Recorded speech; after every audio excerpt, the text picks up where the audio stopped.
এটা হচ্ছে ঢাকা গ্যান্ডারিয়া দয়াগঞ্জ জুরাইন রোড।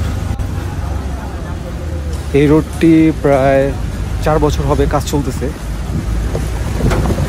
12 মাসেই রোডটিতে গাড়ি চলাচল অনুপযোগী, খুবই ভোগান্তিতে মানুষজন চলাফেরা করে, খুবই রিস্কি। তো দেখতেই পাচ্ছেন রোডটির কী অবস্থা। কাজ চলতেছে ঠিকই, কিন্তু খুবই ধীরগতিতে।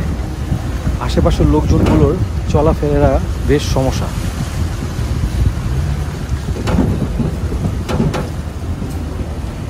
অনেক সময় দেখা যায় যে এই গাড়িগুলো উল্টে যায়, আর একটু বৃষ্টি পানি হইলে তো একদম অনুপযোগী হয়ে যায় চলাফেরা।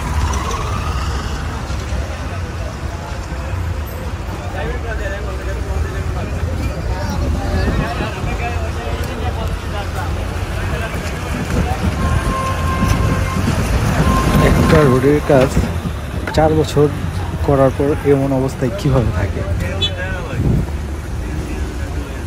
তাহলে বুঝতেই পারছেন কি লেভেলের কাজ চলতেছে এখানে।